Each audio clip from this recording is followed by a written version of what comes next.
Hi everyone and welcome back to Bankers Info. First of all, congratulations to all those who are selected for IBPS PO Mains exam. Secondly, I hope आपकी preparation उसके लिए काफ़ी अच्छी चल रही होगी and जैसा कि मैंने पहले के वीडियोस में भी बोला है, आपने पहले से पढ़ना स्टार्ट कर दिया होगा एंड अगर अभी तक नहीं किया है तो मैं आपको कुछ चीज़ें इस वीडियो में बताऊंगी जो कि आपके मेंस एग्ज़ाम के लिए काफ़ी हेल्पफुल होने वाला है एंड आपको काफ़ी कॉम्प्रिहेंसिव वीडियोस भी मिल जाएंगे कि क्या चीज़ें पढ़नी चाहिए, सोर्सेज कहाँ से उठाने चाहिए।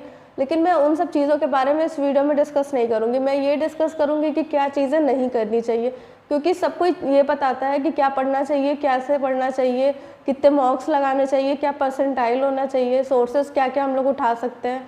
लेकिन कोई एग्ज़ाम के पॉइंट ऑफ व्यू से नहीं बताता है कि एग्ज़ाम में आप जब बैठे हो तो आपको वहाँ पे क्या गलतियाँ नहीं करनी है, क्योंकि मेन तो आपका एग्ज़ाम होता है। एग्ज़ाम में आप क्या परफॉर्म कर रहे हो वो डिसाइड करेगा कि आप सेलेक्ट हो रहे हो कि नहीं हो रहे हो एंड वहाँ आप अपने माइंड को कैसे हैंडल करते हो, कैसे आप अगर कोई डिफ़िकल्ट क्वेश्चन में फंस गए, कहीं आपका टाइम वेस्ट हो गया तो उसको कैसे टैकल करना है, वो चीज़ें मैं यहाँ बताऊँगी एंड ये चीज़ें आपके लिए बहुत हेल्पफुल होने वाली है, क्योंकि ये चीज़ें करके ही मैंने अपना स्कोर इम्प्रूव किया था।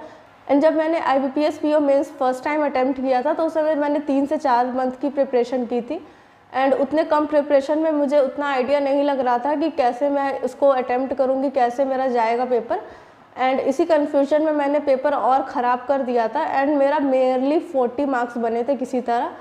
एंड जब मैंने लास्ट ईयर एग्ज़ाम दिया तो उस समय मैंने पूरा स्ट्रैटेजी अपना बनाया था, पूरा रोड मैप बनाया था कि मुझे कैसे पढ़ना है, टाइम टेबल बनाया था and I miss the exam by 1 marks. मेरा 70 मार्क्स आया था, तो मैंने अपना स्कोर कहीं ना कहीं इम्प्रूव किया था। And being an average student मेरे साथ ये दिक्कतें बहुत होती हैं कि मैं किसी क्वेश्चन में स्टक हो जाती हूँ या फिर कुछ क्वेश्चंस ऐसे होते हैं जो मुझसे बनते ही नहीं हैं।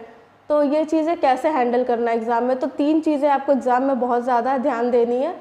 सबसे पहली चीज़ है टाइम मैनेजमेंट।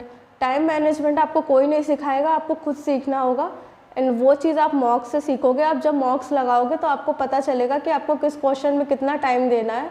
फॉर एग्जांपल, अगर आप कोई पज़ल या सीटिंग अरेंजमेंट लगा रहे हो, आपने पहला मॉक अटैम्प्ट किया, आपका वहाँ पे 10 से 15 मिनट लग गए एंड आपको समझ में आ रहा है कि इतना ज़्यादा टाइम नहीं लगना चाहिए क्योंकि बाकी क्वेश्चंस के लिए आपके पास टाइम ही नहीं बचे हैं।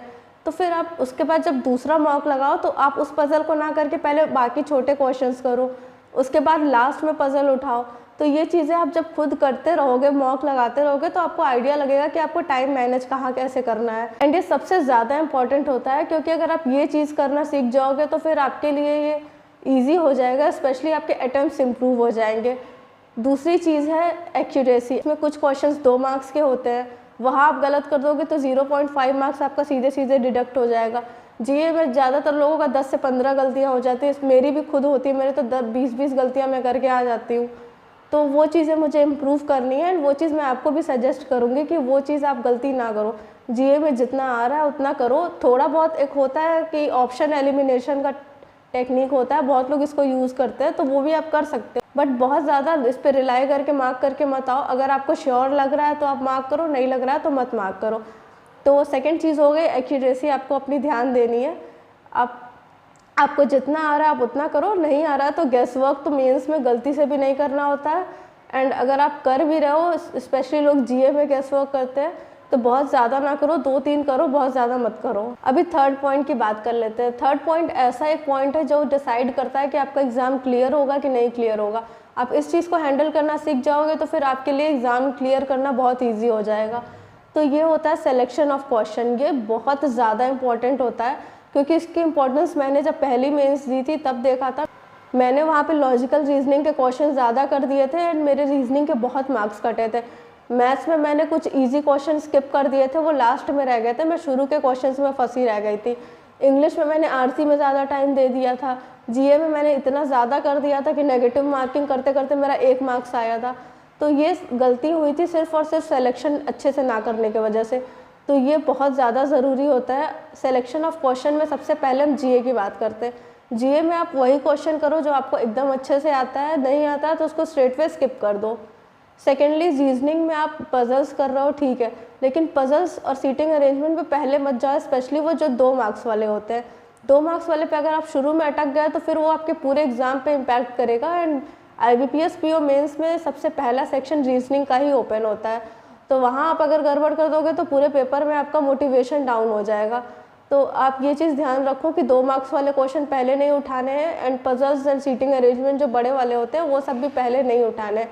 पहले छोटे छोटे क्वेश्चंस करो, 10 मार्क्स 12 मार्क्स आप अच्छे से कर लो, एक आप अच्छा स्कोर बना लोगे, उसके बाद आप जो टाइम बचेगा वहाँ पे जाके करो। फिर जो टाइम बचेगा आप उसमें वो 2 मार्क्स वाले या फिर पजल सीटिंग अरेंजमेंट कर लो। एंड ये जो 10-12 मार्क्स बनाने में आपको बहुत समय नहीं लगेगा। अगर आप शुरू में फ्रेश माइंड से करते हो तो आप 10-15 मिनट में बहुत आराम से कर लोगे। बचे हुए 45 मिनट में आप आराम से बड़े क्वेश्चंस करो, कोई दिक्कत नहीं है। अभी क्वांट्स की बात कर लेते हैं। क्वांट्स में मैं सजेस्ट करूँगी कि जैसा आजकल का लेवल आ रहा है एग्ज़ाम का, आप एक बार पूरे पेपर को गो थ्रू करो। आप सारे क्वेश्चंस को एक बार देखो स्किप कर करके कि कैसे कैसे क्वेश्चंस आए हैं, क्योंकि आजकल ऐसा पेपर आ रहा है कि वो जल्दी बनते नहीं हैं। लोग 9 से 10 क्वेश्चन ही बना ले, वो भी बहुत बड़ी बात रहती है। अगर आप ये चीज़ करोगे तो आपको आइडिया लग जाएगा कि कौन से क्वेश्चंस आपको करने हैं, कौन से नहीं, एंड इससे आप एक अच्छा खासा डिसेंट स्कोर कर सकोगे। एंड चांसेस ज़्यादा ये हैं कि क्वांट्स का सेक्शन टफ़ ही आएगा, ईजी नहीं आएगा। लास्ट ईयर ज़्यादा टफ आया था, उतना टफ नहीं आएगा, लेकिन थोड़ा टफ आने के चांसेस हैं, तो आप प्रिपेयर्ड रहो। इन क्वांट्स में मैंने जैसा बताया है, आप सिलेक्शन पे बहुत अच्छे से ध्यान दो, वो बहुत ज़रूरी होता है। बहुत लोग का मैंने देखा है कि ओवरऑल स्कोर बन जाता है, लेकिन क्वांट्स में सेक्शनल ही नहीं क्लियर हो पाता है। एंड लास्टली इंग्लिश की बात कर लेते हैं। इंग्लिश में तो किसी को नहीं एक्यूरेसी का समझ में आता है कि सही होगा कि गलत होगा, बट स्टिल आप ये चीज़ समझ सकते हो मॉक लगा के कि कहाँ पे आपका गलती हो रहा है। जैसे मैं मॉक लगाती हूँ तो मेरा एरर डिटेक्शन में गलतियाँ ज़्यादा होती हैं, तो मैं वो क्वेश्चन को कोशिश करूँगी कि लास्ट में करूँ, नहीं आ रहा है तो स्ट्रेट वे छोड़ दूँ, क्योंकि हम लोगों को मॉक लगाते लगाते आइडिया लग जाता है कि कौन से क्वेश्चन हम सही कर पा रहे हैं, कौन से नहीं सही कर पा रहे हैं। लास्टली डिस्क्रिप्टिव राइटिंग की बात कर लेते हैं। डिस्क्रिप्टिव राइटिंग के लिए मैंने ऑलरेडी 10 से 12 मिनट का एक वीडियो बनाया हुआ है, एंड उसको कुछ दिन पहले ही अपलोड किया। उस पर मैंने बहुत अच्छे से एक्सप्लेन किया है। So I would request you guys कि आप जाके उसको देखो एंड उसको समझो मैंने क्या चीज़ें वहाँ बताई है। सो आई होप आपको ये इन्फॉर्मेशन यूजफुल लगा होगा। Don't forget to like, share, subscribe to my channel bankers info.